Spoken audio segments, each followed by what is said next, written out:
Evening, everybody. Welcome to the Star Nations Radio Network and welcome to Balancing Heaven and Earth. Whoops, on the road to heaven this evening with me and my dear, dear friend and soulmate, Sandra Harrick.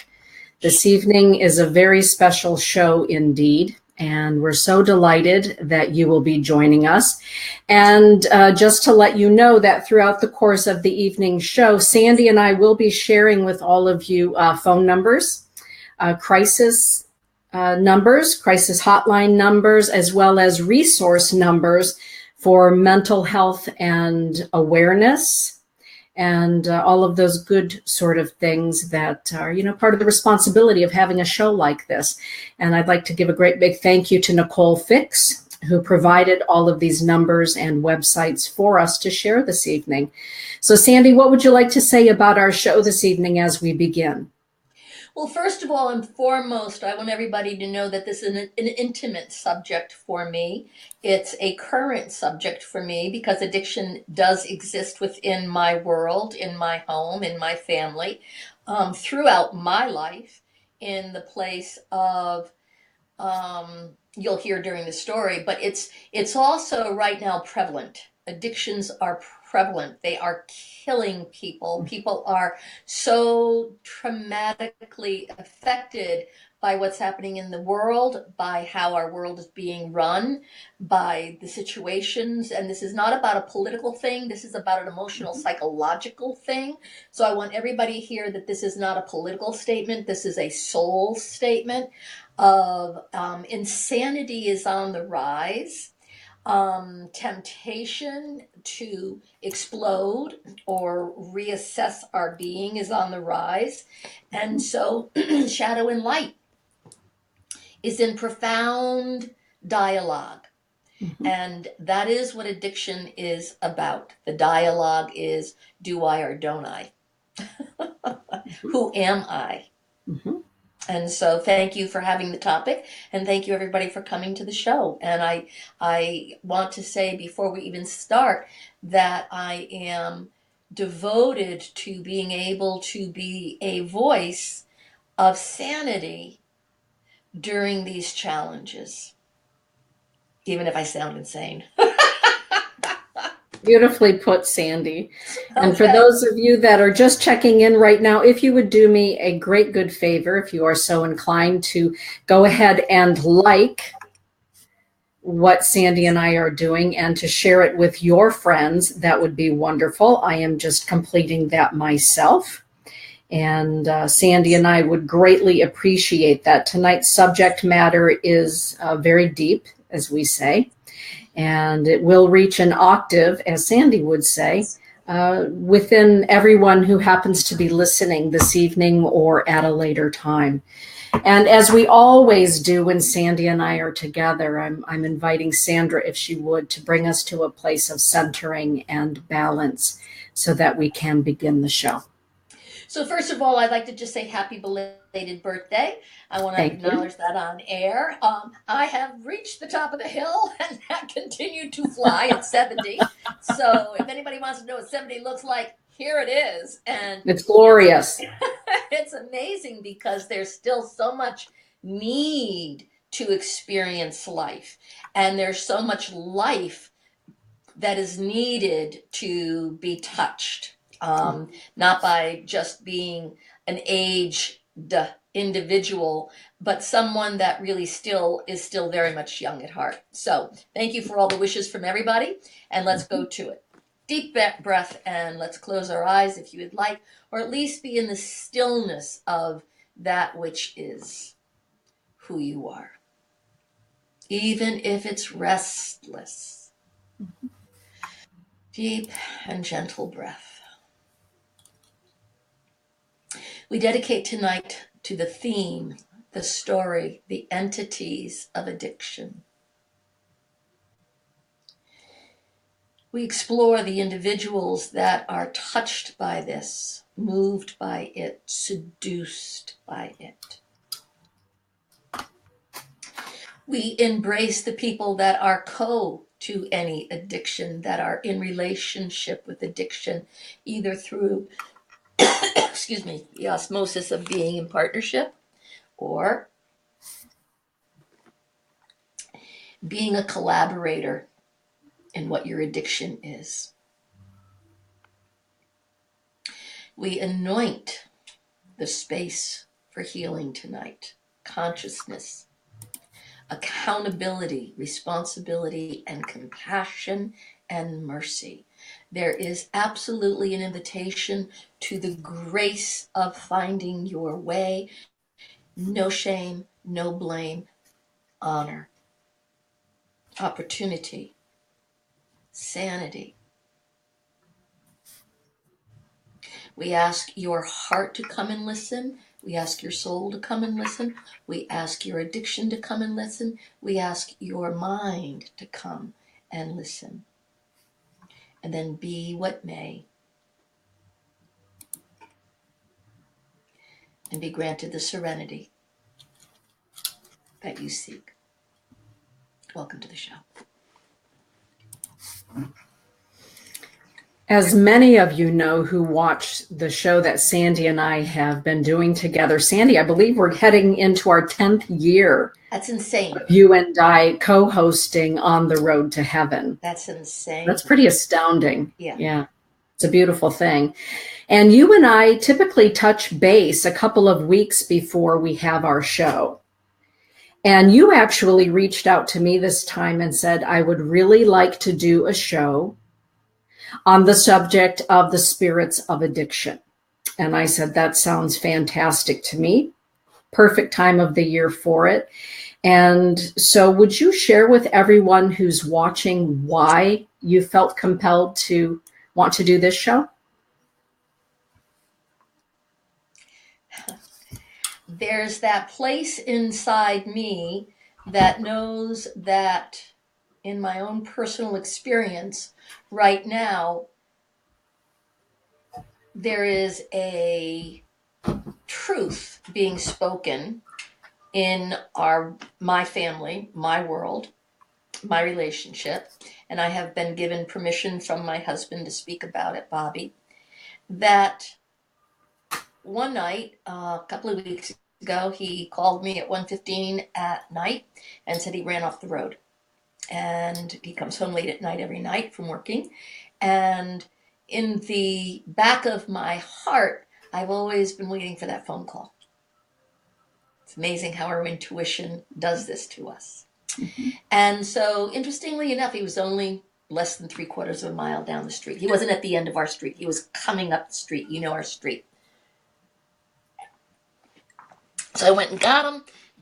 The Jeep was on the side of the road. It looked like he tried to move it. He got in. We came home. I said, you want to call AA? He said, no, we'll just get it in the morning. And something inside me detached. Something truly, energetically, the spirit of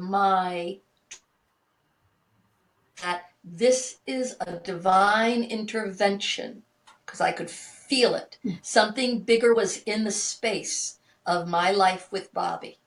And I want everybody to hear or track anything that has ever happened to you when that tap on the back of your psyche goes, something's coming. And yes, that when it does, the divine intervention of what it is bigger than we could have done necessarily by ourselves, and to get out of the way of it. Right. Truly get out of the way of it. Allow it to do. I'm riveted with spirit. Mm-hmm. And so, lo and behold, I said, you want to call AAA? Nope, pick it up in the morning. And in that detachment, it was like, this is on him. This is whatever this is about. It's on him. It will affect me, but it's on him. And what made me call you was that we were already in the process of that morning at 8-something in the morning, the state trooper knocked on the door, and I get up and go, oh, the police, of course. And to make a very long story short, Bobby was handcuffed at the door early in the morning, way after the event, because the policeman who came in smelled alcohol on his breath. And again, something else stepped back inside me in the compassion for Bobby, and this is a big one, everybody, so listen to this, and said to him when he was asked, do you want to take the breathalyzer? And I said, I don't know if you have to, because my heart didn't know if he had been drinking. And if he needed some space, it's up to him. He said no. The law here in New Hampshire says if you don't take your breathalyzer, you immediately lose your license. So he lost his license. The good news is, and this is the good news, I watched him get handcuffed and taken out of the house. My family was here for my birthday, and something so beautiful stepped in between me and Bobby and said, Sandy, do not interfere. Track it. Be with it. And the power of spirit that wants something to happen for all of us right now is why I called you. Because all of a sudden I could feel an elation that there is a powerful opportunity to bring sanity to something so insane and to ride spirit rather than to feel shame and embarrassment. So I called you with all of a sudden I was literally overcome with, we need to do something with spirituality. Right. That it is not frou-frou or woo-woo or who gets it right or who gets it wrong. But when a spirit comes in and says, it's time to meet your demons. Yes. To face the drama of whatever it is that's going on in your life and choose to be alive in your life or to die while you're still living. And seduction is astounding. And I want to give the attention that this requires.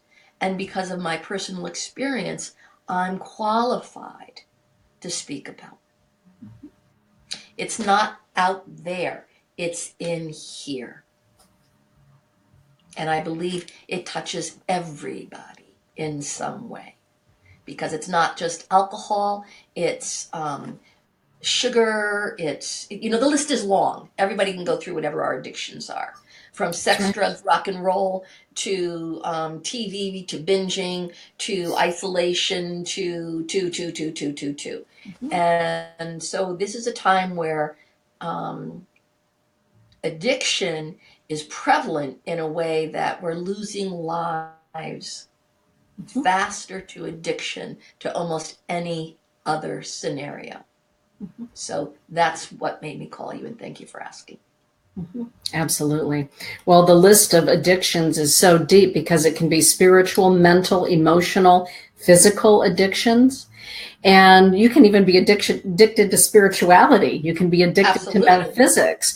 You can be addicted, of course, to shopping, to gambling, to all of those sorts of things. So as we're beginning with this show, Sandy, how do you define what constitutes an addiction versus what constitutes a deep interest in something?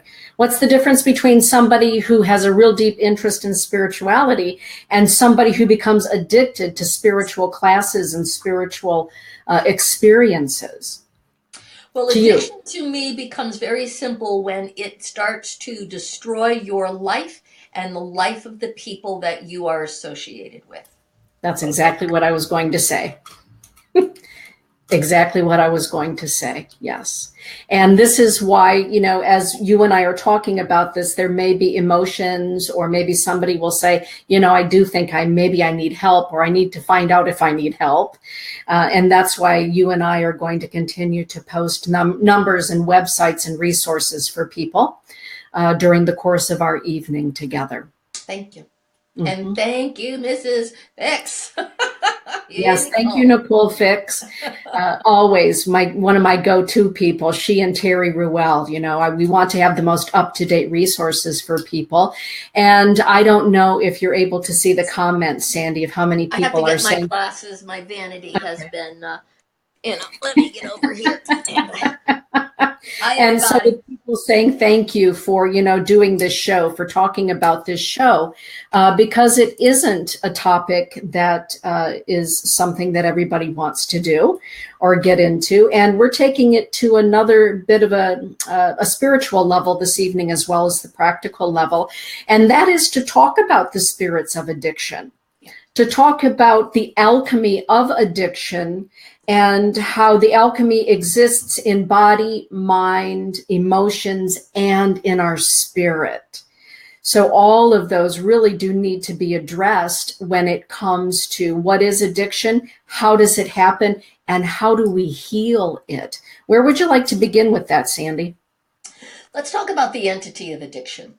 Okay. And I, as you all know, am a spectacular advocate for having a practice that includes the practice of therapy, or going to, as a therapist, as a spiritual therapist. One of the great things that I get to do is to go to a therapist to keep in check who I am, and to also have dialogue with someone at a capacity that other people shouldn't have to be exposed to. Not everybody needs to listen to a whack or that process that I go through. But you all get to hear it because I blurb it all over through all my shows. But my personal therapist, Vic Van Pantesco, who, amen, is a alcoholic, a doctor of alcoholism, specializes in addictions. And one of the great things in speaking with him is that he has actually been in mental hospitals where alcoholism, you go into the tank, you go into recovery. And he has been with people for years where now they are seeing, experiencing the spirit that enters the ether of a room or space and starts to manifest that urge in the addicted individual, where it can become everybody's cool, but then all of a sudden, and it even gives me the shivers to feel it, where all of a sudden something comes in and the ward goes bananas. And he said that it was so trackable that they could feel that when somebody new came in and the breath of the alcohol came into the ward, that in itself was like inhaling the vampire that desires to eat the soul of even someone in recovery. Yes. It's interesting because the policeman literally confronted, I've got, hi, how you doing? Oh, fox ran across the road. Everything is fine. Then all of a sudden the policeman could feel the entity in Bobby and said, I smell alcohol. Bobby said no. And he goes, alcohol has a different smell. That rancid thing that comes out. It has an aura. Yes. It has a persona. Yes. As soon as an addict, and this is where addiction is honest, and where AA or OCA, all the meetings that are available out there say that they announce, I am, because one sip of your drug of choice aligns you with the entity that feeds the desire to destroy. Addictions risk destruction to death without any doubt at all in my mind. And it is amazing how that entity comes in, and you've lived with an alcoholic, that you can see it in their eye. Yes. Because it's not even an alcoholic eye per se. It's the eye of someone that's looking at you differently. Your beloved is no longer there. And something challenging is there. Something belligerent is there. Yes. Something that dares you to confront it is there. Yes. And it just is present. And when that is not there, there's a whole other person. There's a whole other person. So whether it's about any of the addictions, how do you experience it, Dana? Well, for myself, I did live with an alcoholic for a very long time, but I grew up surrounded by addiction in my family. And the thing that I learned at a very young age to be able to detect it, you can detect it in the eyes. Yes. Because there's an absence of the loved one who's supposed to be inhabiting the body at the forefront. And as a young girl, I was able to detect, oh my goodness, their eyes are different. Something has changed here. That's not the same person. So even though I couldn't identify it as a young girl, I saw the switch. Right. And the absence of love I could feel. Yes. And it's palatable. And it wasn't until I was older then that I began to understand and to see the spirits that were attached to the addicted person, right. Siphoning off right. the addicted person and living through, which is why, I'm very careful about the places I go. Right. Very rarely will you see me in a tavern or any of those kind of places. It's very, very rare. And when I do go, I'm very cautious and careful to protect my energy to the degree that I can, because for those of you that are wondering, yes, when I go into a bar, I see far more than just the people sitting in the booths and on the stools.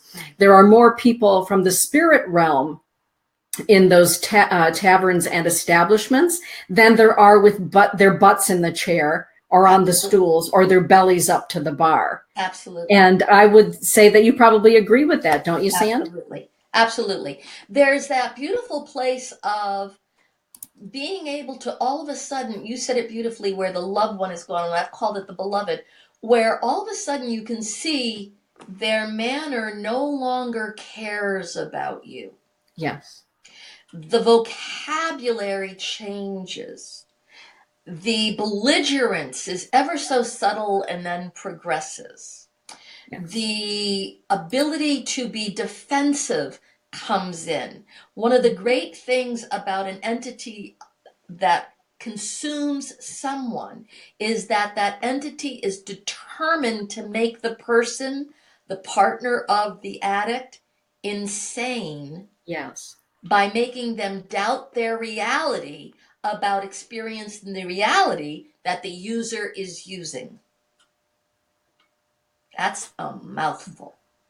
And that is the experience, yes. That is the experience. So we get driven crazy and become or today, because this is also new, it's a very interesting thing that happened to me today. All of a sudden I was in a vortex. I was in a void. I was in a vacant space to a point where there was nothing inside me creative.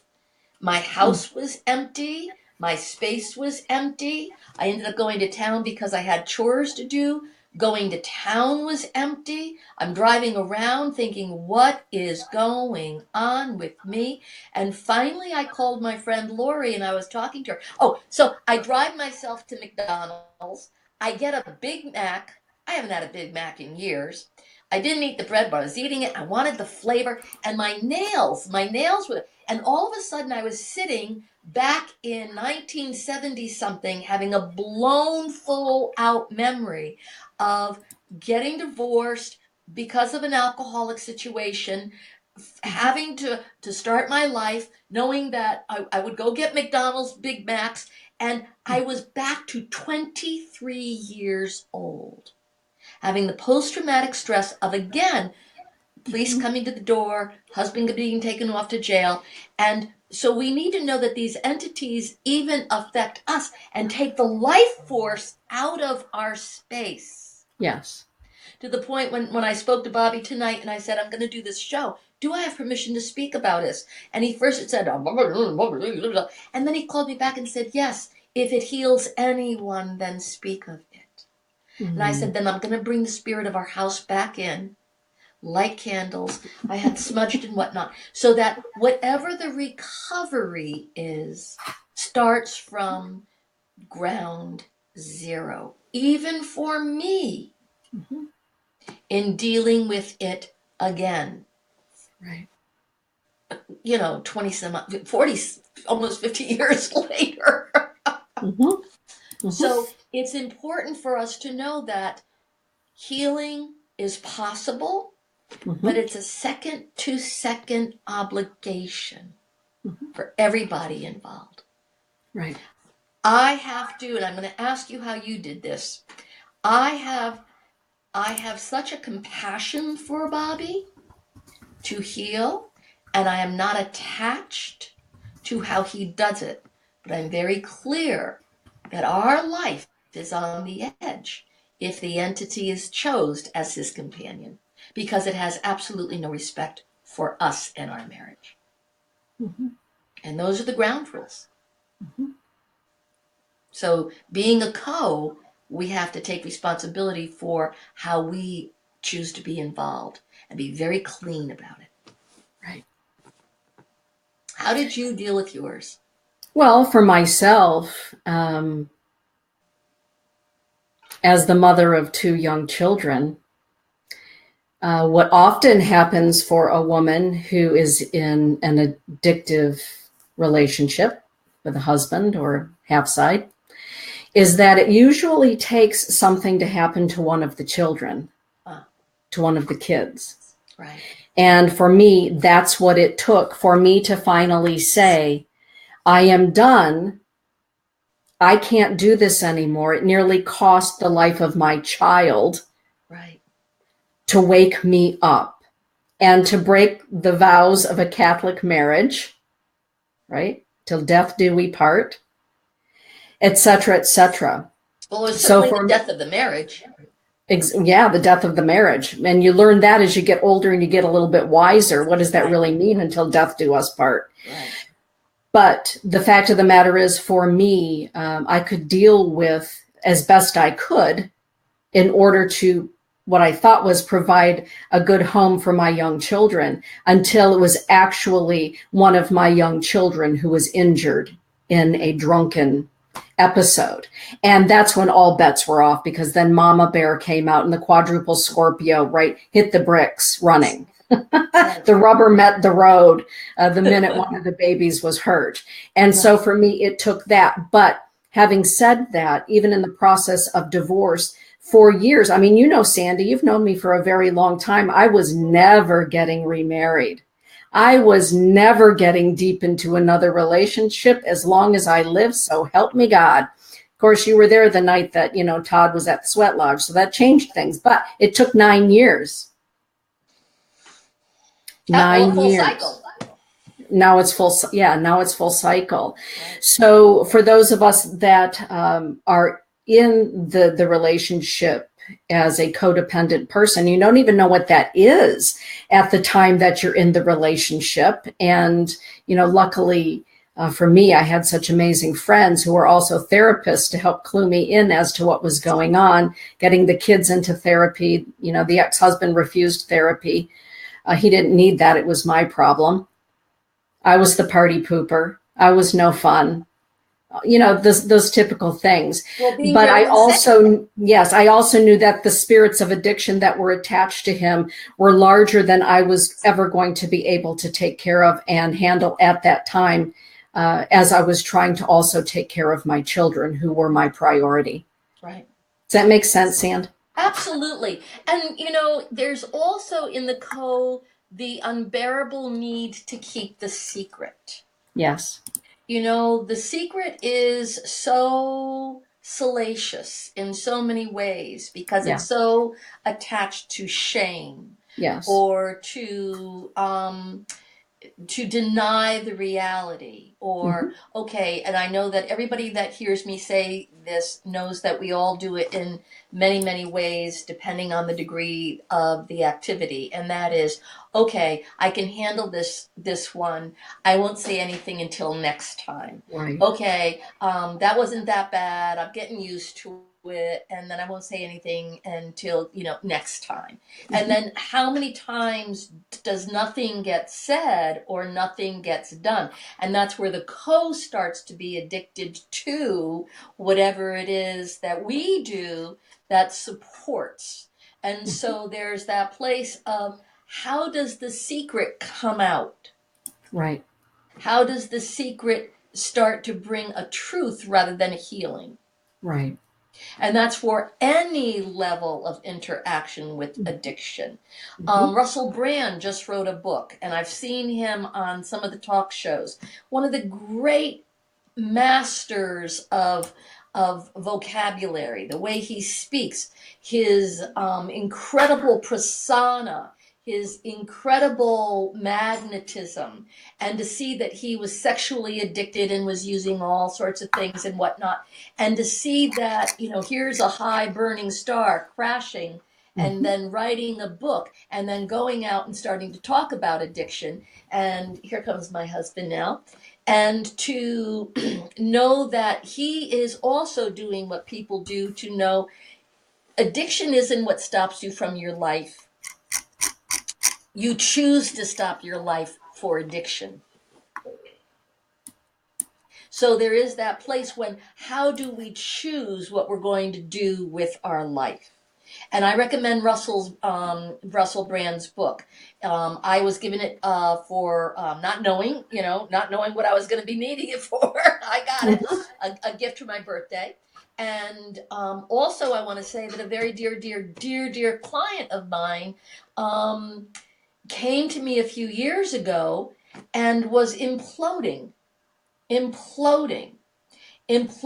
from being sexualized, sex addiction, being absolutely way out of control with boundaries. And when she finally came to me for the crisis, when somebody meets that breakdown and intervention happens, we also get addicted because of trauma in our childhood. And so how does someone acknowledge, I'm addicted because the addiction somehow keeps me from feeling my truth? Because if I tell the truth, the family's going to be annihilated. And if I annihilate the family, I'm the bad person, then blaming the person that annihilated me. So I have to stay quiet about, and then the whole thing. And so when she came to me, it was like, that the only thing I can do for you is ask you to get to treatment.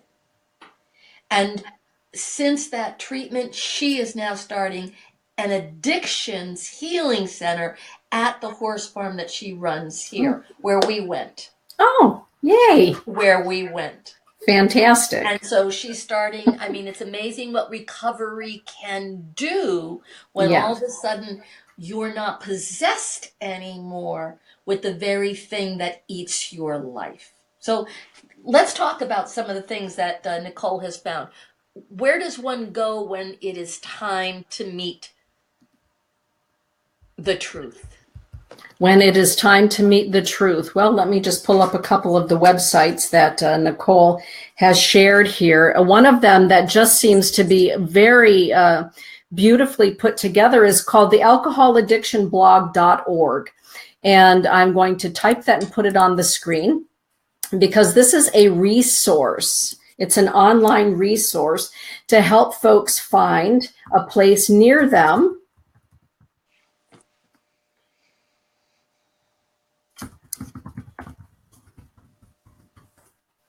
there it is, alcohol.addictionsblog.org.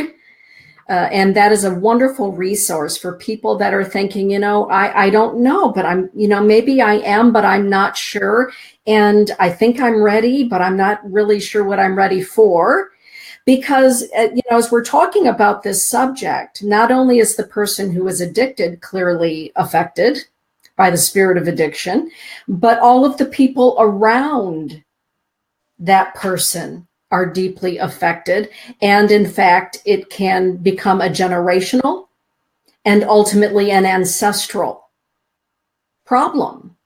And so addressing the addiction and the core root of the addiction is the most important thing, is to get to the core of what is happening. And sadly, Sandy, there's still a lot of people that are embarrassed by the thought of going to see a therapist, of going to see a counselor, going to an AA meeting or any other such thing, or to become sober in a wellness center. What do you say to that? Because you've had Vic in your life for a very long time. Well, I say that I went to an AA meeting the other day. Mm-hmm. And that it was, again, part of the PTSD with, it's what I did with my first husband. And it's a place where, for an addict, there are open meetings. And because I myself went to Sierra Tucson in 90, from just being overwhelmed and addicted to my own emotional surge or my workaholism, whatever, the sugar, the drive, I mean, my life was wiped out. And so because I went to Sierra Tucson and even listened to what addiction is and all of its subtleties. People are addicted to anger. People are addicted to pornography. People are addicted to a certain mannerism of being a society. They're addicted to a belief system. I mean, it was insane to go to Sierra Tucson and see how insane addictions are. Eating disorders, food addictions, to go and see that somebody, these women, I'm going to close the door because Bobby's going to make dinner. Excuse me.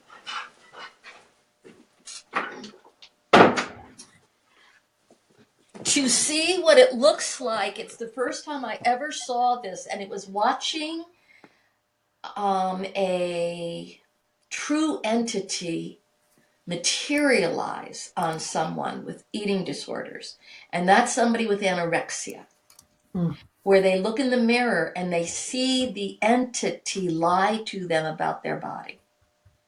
And people came to meetings that had skeletons as body, makeup, hair, dress, and they were skeletons. No one could see who they were. So going to meetings is a wonderful place to, number one, be with like kind, to be with people who have tremendous respect and mercy for slipping and recovering, where people, there's anonymity, there truly is the respect for you get to tell your story and there's no crosstalk. They bring to you the big book. AA is not a quote unquote religious place, but it is a spiritual place, because what they do is talk about God in the way that you are familiar to it, not some organized religion is to it. You get to share your story, and if you can't talk, you get to listen to your story, because everybody's got one. And all of a sudden, and I am included in this, all of a sudden I heard someone say exactly what was going on in my life, and I thought, this isn't unique at all. This has a persona. This has a identity that is pristine and classic. And so what it does when you go to a meeting, when I go to a meeting, is to all of a sudden realize that the shame is stripped from you because you're not so incredibly unique and isolated. The addiction has a camaraderie of, holy God, if you come here, we will embrace you rather than cast you out. Right. And so a meeting becomes a fellowship. It became, the other night when I went, God bless. God bless. The person that was speaking is a person that just entered our life and is so important to Bobby, and to find out that, oh my God, here we are. And to be allowed to say, the bottom, I pray to God, the bottom has been hit, so that we can stand up and start new. Right. The other thing that I want to say about a meeting is that there is, I'm going to cry. There's dignity for the fact that if you're lost, someone is willing to find you, because they know what feeling lost truly is, without any condescension. Yes. None. So meetings are wonderful. Thank you for saying that. A lot of people, unfortunately, still hold to the idea that, they're manly enough, they can take care of that. They're smart enough, they can take care of this. They're strong enough, they can take care of this. And there's a lot more going on than meets the eye when it comes to addiction. And one of the things I often get asked, because, those that are friends. Well, let me say, Bobby was one of those people when we started this a few years ago. Okay. So far, so good, huh? Yeah, I've been there in that situation before. Yeah. Right. And so for those that are asking the question, I was just asked this twice yesterday. I had 2 clients back to back that asked me the same question. Denise, how do you know, as the person who is married to the addicted person, how do you know when the bottom is just not ever going to be reached? And either you're going to sink with them and die, or you need to let go of that anchor and save yourself. How do you know when that moment is? And what do you do? And so, I discussed it with both of these people by saying, well, it's individual. And there is a calm that comes over you. At least it did for me, when you know the end is here. Mm-hmm. It's here. To everything there is a season, and the season of being codependent, the season of marriage, the season of turning a blind eye, the season of, but what will the public think? What will the family think? What will everybody at church think? There comes a point in our lives when that no longer matters. And sometimes, in order for somebody to become well, they have to be cut loose to do that. It's not always the case. But if a man or woman asks you, Sandy, how do you know? How do you know when to finally wave that white flag and say, I can't do anymore? This is yours to do with now. Well, from experience, first of all, I want to say hi, Cindy. It's so good to see you there, and thank you for sharing. Bottom is so unique for each individual that bottom is an experience where all of a sudden like you say, a calm comes in that stops lying to the self. Yes. And it comes in at a place for my bottom. When I went to CR Tucson, my bottom was I looked in the mirror and saw how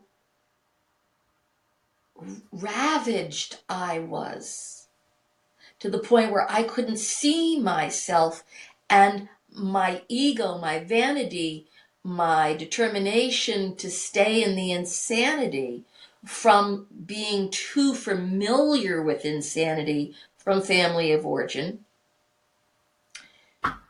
had to choose if I was going to die or live. And this is a very simple statement. Right in that moment. Right in that moment. It's not something that was chosen. It was something that was discovered. And in discovering it, and the people around me, God bless the people around me that saw me implode in a very different way that I was imploding, and the same with Bobby, that moment came with a truth that said simply, if you continue this, nothing inside you that you love can exist. Nothing. And then you choose love or you don't. You choose love or you don't. And it's not the mushy love. It's not the mushy love. It's the love of, who am I? Who am I worth being to me? And then it becomes the choice. Bottom for some people are, I've seen it, please. The respect is, bottom is when you lose your family. Bottom is when you go off the road and the police knock on the door. Bottom is when you lose your job, when you lose your existence. Bottom is when you're on the ground slobbering in your own puke. Bottom can be when you're broke. You've lost all your money from gambling. Bottom can be when you're found in a whorehouse, by the people, I mean, bottom looks so different with each other. With the addiction, how do you know?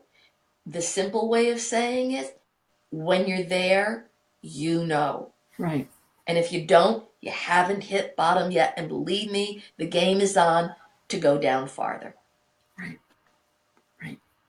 And for those of you that are watching Sandy, and maybe, you are married with or in relationship with somebody with addiction, and you're wondering, so when do I cut them loose so that they can heal? I think it's kind of the same sort of a thing. We all reach our own point, and it doesn't matter, the relatives can say, what are you still doing with that person? What is going on? Are you crazy? What's the matter with you?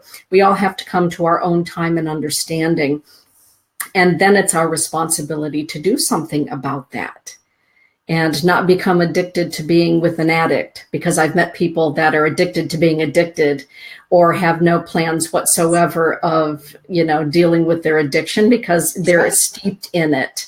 And we have to realize we're not responsible for those people that are steeped in it and not willing yet to take the steps toward healing. No different than, somebody came to me the other day and we were talking about that their mother is very ill with addiction. And they spent their entire childhood always taking care of mom, making sure mom is okay, making sure mom is happy, making sure mom is peace-filled and proud and all of those good sorts of things. And he finally came to the realization that, I'm done making sure mom is okay. And I'm a big boy now, and now mom needs to take care of mom. And it's very difficult to watch. It's difficult to stand back and allow, but that sometimes is the only way, everybody, that anything ever gets done for the person that you love. And sometimes the greatest act of love is letting go. Well, that's that can be. Yes, that's the greatest act of love, is when you love someone so much that the only way that they're going to get better is to let them go. And that doesn't make sense to some people, but for those of us that have been in those situations, that is a reality. Right. Sandy, when we're talking about the spirits that glom on to us or others, in those moments of the beginning of addiction, during the addiction itself, the livelihood of addiction, you and I can be in a place and we can see the spirits that are attached to people. I can. It's like something out of a Star Wars movie for me. But a lot of people can't see that. They can't perceive it. They don't understand it. They know something's different when so-and-so is, at the casino or been at the casino or whatever it happens to be, went on a shopping binge, whatever it is, but they can't understand what it is. The spirits of addiction are very, very real. Yeah. Sandy, where do they reside in your mind? Where do they reside on the other side of the veil? And why are they attracted to addiction? Wow.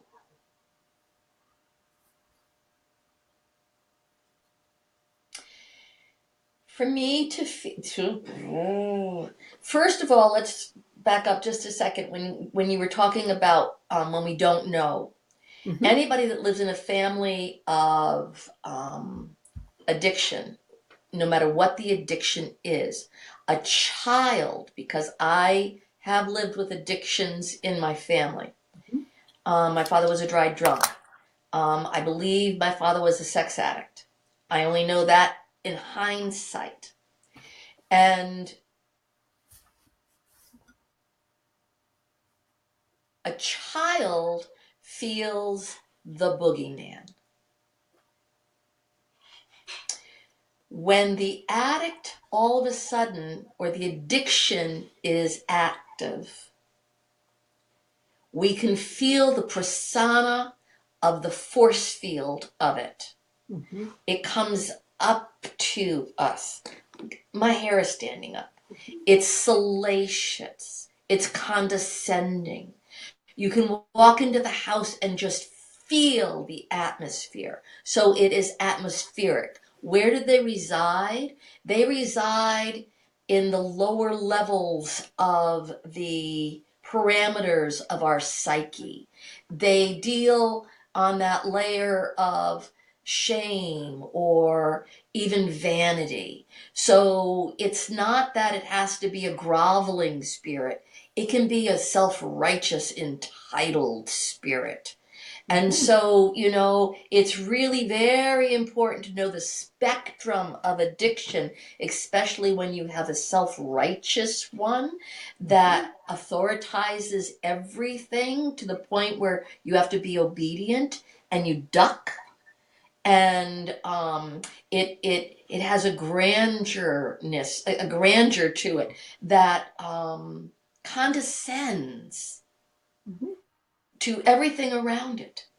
Yes. You cannot talk to an addict about their addiction without them defending it. What? Wow, I am remembering, Cindy says. Yeah, it's right down the street. You know what I mean? Right in that back place. And there's that place where an addiction is entitled. The entity of an addiction, of an addict, is entitled to do what they want, when they want to do it, to whoever they want to do it with it, and everybody gets dragged into the story. And Cindy, the truck, Cindy, the truck. So there's that place of knowing that then we live in fear of the arrogance of an addiction because it is life-threatening. And if we're not obedient, then it may kill us or it may die or somebody's life. And so where does it exist? It exists wherever it can to claim its need to overpower.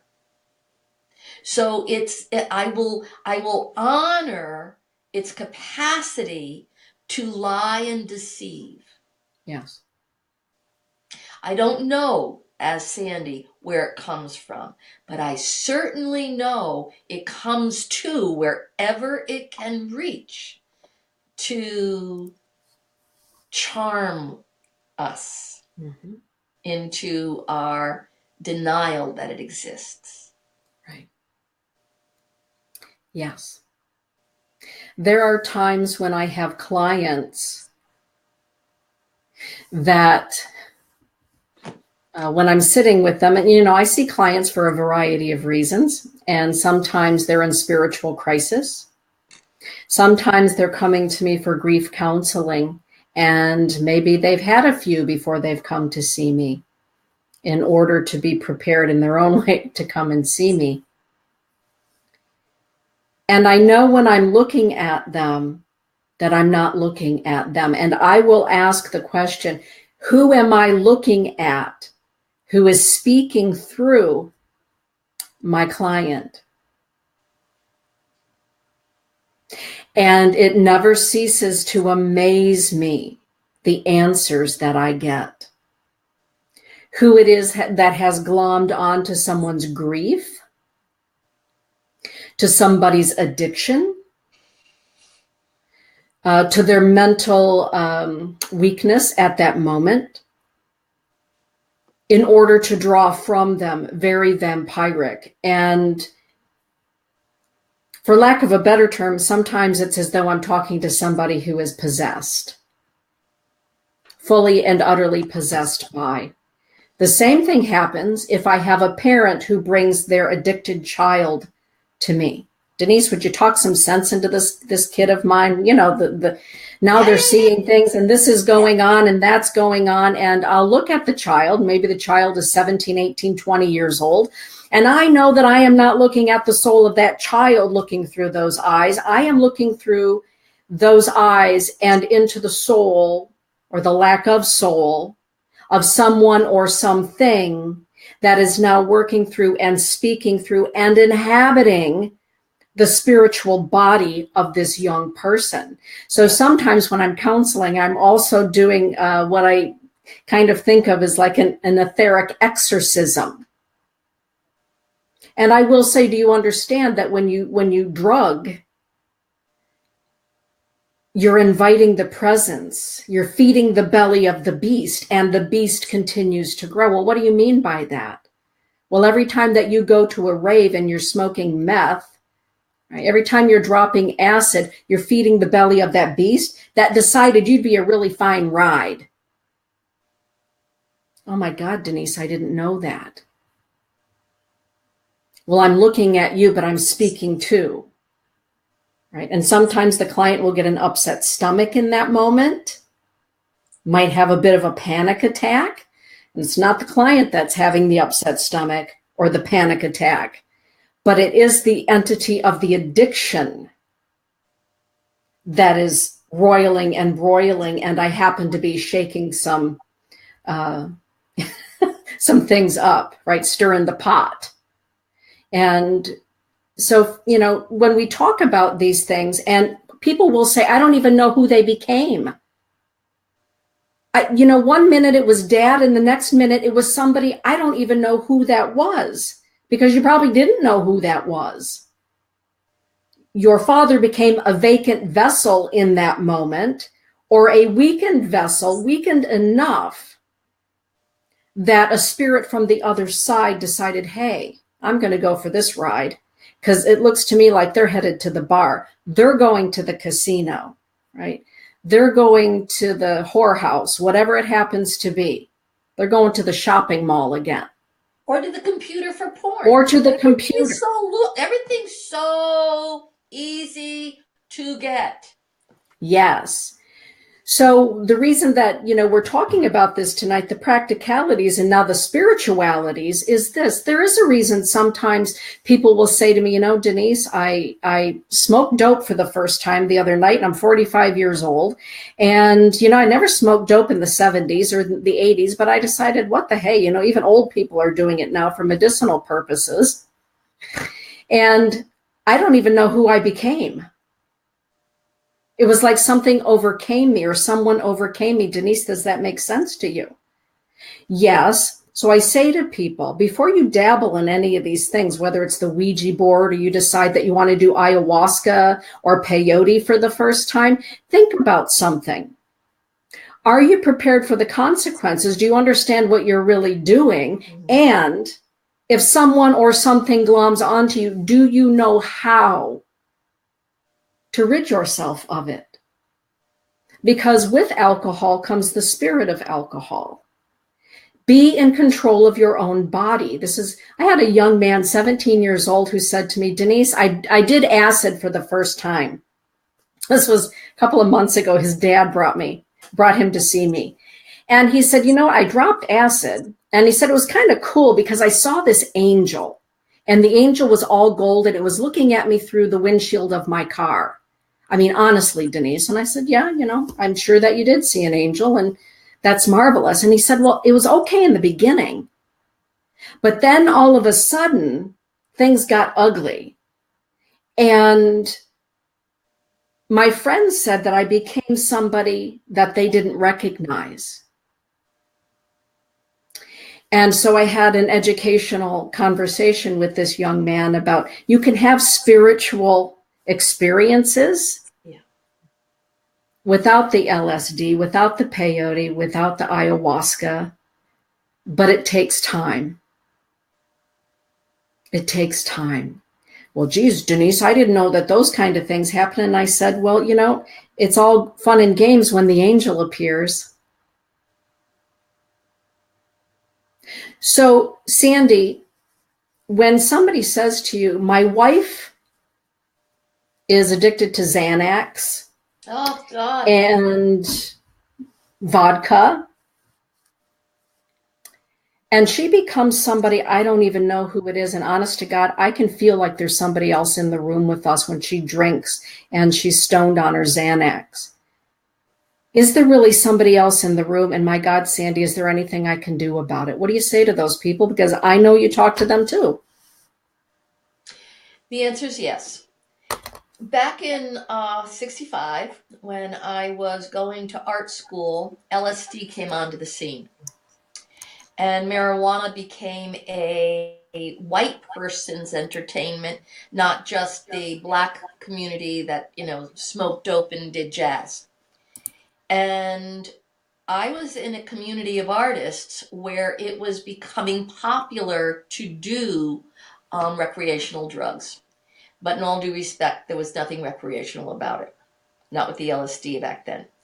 And to talk about spirit, not being even involved with the psychic manifestation of paranormal and who I am since my 20s because of spirituality, then at 17 years old, I could see people walk into class as creative artists or as mad men that had a electricity to them that was very different. It either arced them up or imploded them. And the vibration of it that came into the room is one of the first times I heard a voice say, "You do not ever want to take those drugs." There was an intelligence inside me, gratefully, that said, "Do not take it." I was laced once with ecstasy. No, not ecstasy. Oh God, I forget the name of it, but you smoked it through your cigarette, blah, blah, blah, blah, blah. Like angel dust? Angel dust. Thank you very much. Who I became, I could feel it come up my brain and sizzle my brain. And who I became was something over my face and in my body that I had to fight with to not overtake me. So when you see people on Oxycontin, when you see, I had a roommate, a wonderful, beautiful, spectacular human being who was on wine, and her pharmaceutical lover gave her Valium. And to watch how that morphed into, yeah, they're loaded, yeah, they're getting looped, yeah, they're getting drugged. But to watch the sophistication of a spirit come in and justify its reality, you could watch someone, their body language changes, their smell changes, and it's not just because of the presence of the drug, it's the alchemy and the chemistry of the ether. Yes. Their eyes change to a point where, and this is where the code gets very involved, where all of a sudden you start hearing the stories, well, when they're good, they're really good. I love the good person. Yeah.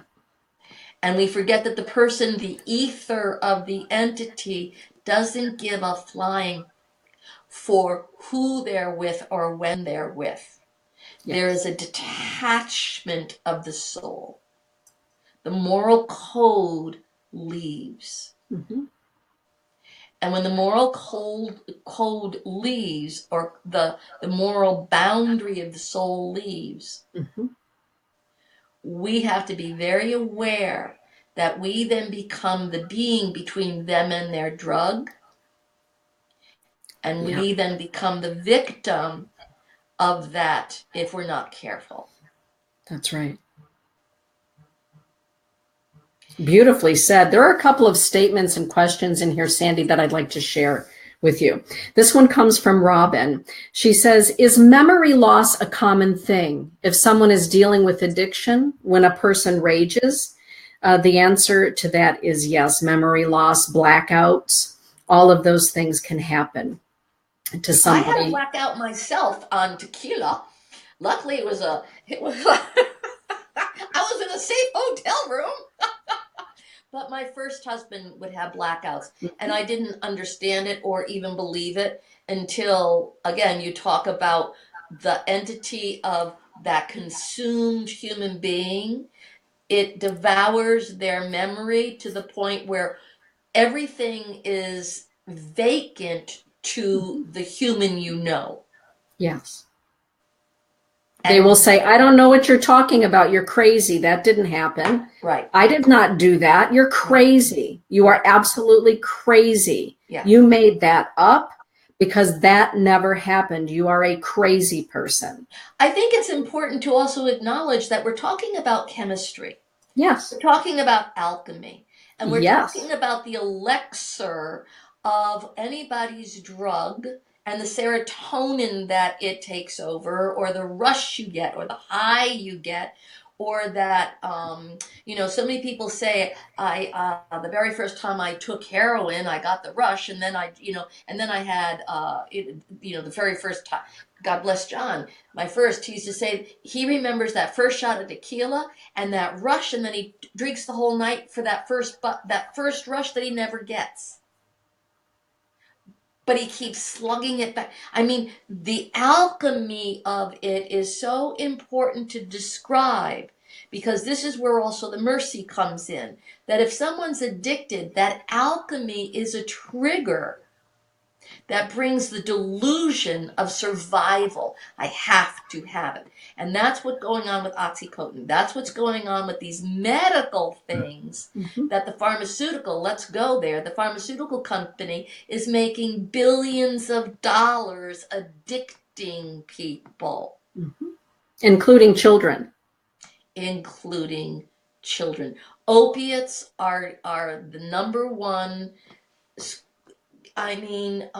So society is addicted to money enough to kill, enough to survive and be righteous. Yeah. I mean, that's, and I want to be able to say that when I was at the meeting the other day, a spectacular young man sat there. Hi, my name is, I'm an addict, and was given that merciful conversation to recovery. You can slip, and the meetings are here, and we can go back to recovery. He said that there's a new drug out there, and it's killing people. He has lost 8 people in 2 months. He said that most people don't lose 8 people in a lifetime. 8 people in 2 months. And Cindy knows that our area, New Hampshire and Vermont, are like the highest recorded states right now for deaths with drugs, for whatever reason. And what he said was so poignant, because anybody can have the luxury of slipping. But in this day and age, not everybody gets the opportunity to get into recovery, because we are dying. Yes. In one day, and I forget the name of this drug, it's a brand new drug. In one day, 2 women who didn't know each other, probably 3 weeks ago, back-to-back appointments, both of them had just lost their sons to, it's not bath salts, and I was going to write it down, but the bottom line is it's a brand new chemical hallucinogen that literally just a couple of grains of it, the size of salt. Both of their sons, robust young men, gone like that, just like that. The potency of drugs now is that it can come in something as small as a grain of sugar or salt size, and it's deadly. I have a couple of questions or thoughts here that I'd like to share with you. Our friend Sharon, who's been watching you and I since Soul's Journey, has a thought and a question. I have a brother-in-law who made the decision not to give up drinking despite serious health problems, so we're not sure how much longer he has. It would be interesting to know how to handle things when you know they will die of their addiction. It's not easy. So how do you handle it when somebody's drinking themselves to death or drugging themselves to death? You go to Al-Anon meetings. You take responsibility for how you will interact with this person. You have to make decisions about your supporting them or not supporting them. And that means Do you go and see them when they're drunk? Do you go and see them when they're sober? Do you listen to them, or do you keep your truth? If somebody decides to commit suicide, it's not always, fast and easy. Mhm. Suicide is a process of longevity when somebody knows that I'd rather die with my addiction than live without it. So you do your spiritual work also. And when somebody truly chooses to die, there's mercy. And I mean this, that how you love them is important. How you respect yourself in it is as equally important, because you do not have to be present for it, because they're already dead in so many ways. The footnote that I wanted to say about you with these two children that died, with how strong the drugs are, in all due respect, drugs are now instantly lethal. It's not like you have to build up to getting ill by them. They are so lethal. Your first time. Yep. That's the clients that I'm getting, where it's like, oh my God, they, boom, bang. Mm-hmm. Yeah. In Vermont, in Brattleboro, the town right next to me over here in Vermont, had 11 overdoses on the 4th of July. 11 overdoses on the 4th of July. So and everybody's getting very brilliant in that there is a surge of new drugs out there. Yes. Financially, it's very profitable for us to be addicted. Yes. So we have to pay attention. Yes. And Sharon, I want to say one more thing about that is, if someone chooses to stay in their addiction,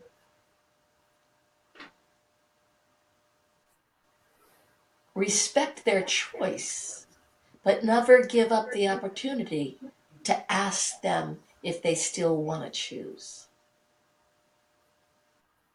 something else.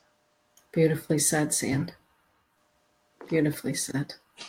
Donna Thompson is really enjoying the show tonight. Thank you for all of your comments and things, Donna. She's saying, I'm here to tell you that money addicts can have blackouts too. There are people who are addicted to their money. They're addicted to their stuff. Absolutely. And do what we consider crazy things for money. Shopaholics. Yes. Yes. Shopaholics. Absolutely. Yes. Yeah. And a lot of times, those are the folks that stay earthbound after they cross over, or those that are, addicted to the earthly things. That's why they're called earthbound.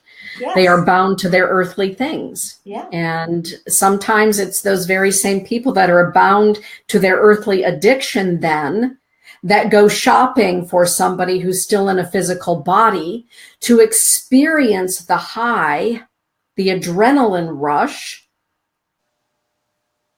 the spiritual adrenaline rush. That's why a lot of people can become addicted to spirituality, spiritual experiences, psychedelic experiences that are supposed to be, way back in the day, relegated for shamans or medicine people. Right now, all of a sudden, you can go just about anywhere and get stoned on ayahuasca or peyote or a variety of other things. Unfortunately, a lot of those places aren't equipped to tell you what to do after the damage is done. The number of people that are now coming to me for counseling and help that have, just in the last probably 3 months, I probably have seen 6 people from this West Michigan area who have had bad experiences with ayahuasca that is permanently, they are now, suffering with permanent brain damage. Permanent brain damage. Because alchemy and chemistry. Yeah, there are so many ways. And, sometimes it does take a look. We need to take a look at our soul. We need to take a look at our spirit.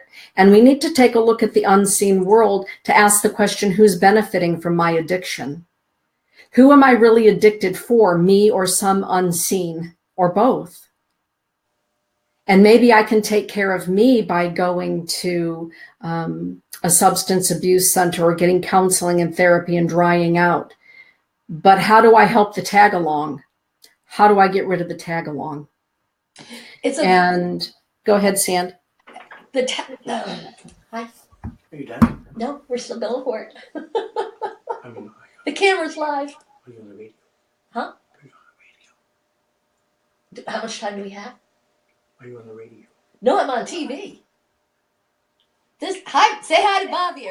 Hey, Bobby. I can't see me. No, they cannot see you. I was going to give you a kiss, but that was inappropriate. Hang on a second. I was going to give you a piece of bacon. Thank you. No. Ah! Bobby's making bacon. I'm going to rinse off. Okay. Hi, Denise. Hi, Denise. Recovery is good for Bobby. It's working well. At this moment, day by day, moment to moment. There's a place where the entity or the spirit, when someone walks into recovery, I'm feeling something right now, may want to be healed also. Yeah. Yeah. So it may collaborate to take you to bottom. Yes. And then we're going to be talking about, talk about the shivers. Where I'm going to say something that's coming to my head. These are not my thoughts. These are words that I'm offered. That sometimes to the addict, there are spirits that when an addict knows it will take its life or risk lives, that the entity or other entities may come in and take the life so others may be able to live and bottom them out. Out of the mercy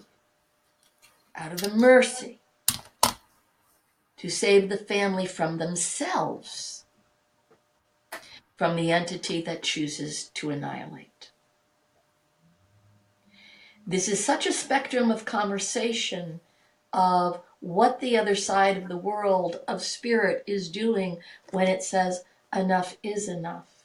Yes. And the mercy is when someone is so possessed, when they are so driven into their madness, they know that their life needs to end because there is no life inside them anymore. Yes. And there's that place of, so Sharon, this talks directly to that place where when someone truly knows there's no life inside them anymore except that entity, then the bottom is the mercy to bring peace to the rest of the family by having the person finally find their destiny, which is to end their life. Consumed. But other entities are supporting something to be brought to a finiteness. So this is the first time I can feel emotionally, and I'm even touched by the emotion of it, of how that brink is, well, now there's peace. When a family driven mad by addiction could actually have the grief of saying it's finally over. And you can feel the death of the entity because it doesn't exist anymore. And everybody can let down their guard. The adrenaline goes down. You can feel the grief of what of loss. And there is that peculiarness, and people bring it into therapy where it's like, I feel relief. And I'm ashamed I feel relief. Is it okay to feel okay that it's over, it's done? And the truth is yes. The truth is yes. And yes, it's sad. But when the relief of the entity is consumed within the death, that's bold. Yes. And and there are people that, we get into that place where it's like something's got to happen at some point. You almost wish it does, just so everybody can finally be at peace. Enough. When's enough enough? When's enough enough? And it's only when it is. And then everybody rallies and you do something next. And it can happen in a chaotic way. It can happen in a critical way. It can happen in a lethal way. It can happen in an intelligent way. And it can happen in a sophisticated way where all of a sudden you know you've been brought to task and you need to stop lying to yourself.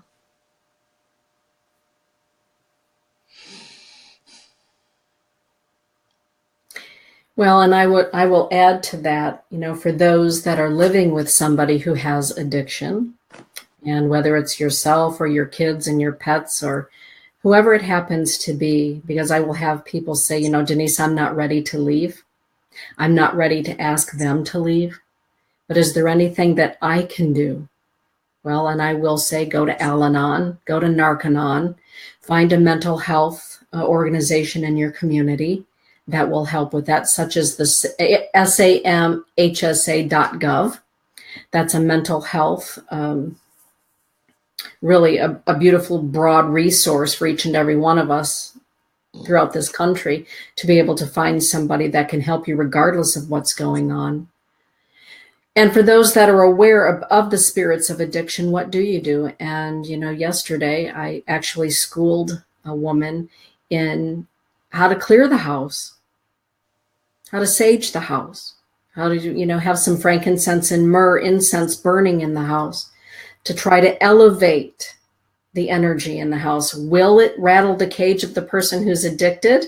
It will, only because it's rattling the cage of, the spirit of addiction that is with them. But it is one way of dealing with what you need to deal with in order for resolution and healing, or for the letting go of. So you don't have to sit idly by and hope to God one day you get the strength or the courage or somebody comes along to help you. There are things that you can do. And one of the best things to do really is to reach out. Just reach out and talk to somebody, talk to a friend, talk to a minister, your rabbi. Be educated. Educate yourself. That's what this show tonight is about. It's about educating. We're all adult enough to know what addiction is and the variety of addictions, but what is the alchemy of addiction beyond sitting in front of, a one-armed bandit, or shopping endlessly online or at the store, whatever it happens to be. Right. There's also something else that is going on that we need to be aware of. And I'm not quite certain that there are too many other people talking about this subject, Sandra Harrick. So thank you for bringing it to the forefront. One of the things that I want to mention before we get too far to end is the ether, the entity of any addict, yes, constantly lets the person they're possessing feel that they can outsmart the addiction. I can play longer. I can shop longer. I can take another drink. I can outsmart it. I can maneuver my way around it. It entitles them to think that they're beyond getting snagged. Yes. And so that is that slippery slope when you can hear if your self-talk is, I can beat this, you're already whipped. Yeah. Yes. So as we close, and thank you everyone for staying with us for a full 90 minutes this evening. As we close tonight, take care of yourself. Know that you're worth it. Know that you're worth getting sober. Know that you're worth the love of loving yourself and being loved by others. Know that you're worth that. And for those of you that are struggling living with somebody who has addiction, know that you're worth being loved. And also for the yes, we have to look at who we are without an addict in our life. You got it. What do we choose? Do we need an addict in our lives to feel better about ourselves? Or can we feel better about ourselves that would propel an addict to change or shift or to leave? So the co has to be as equally self-absorbed in what am I doing in a relationship that does this? Right. And call that line also.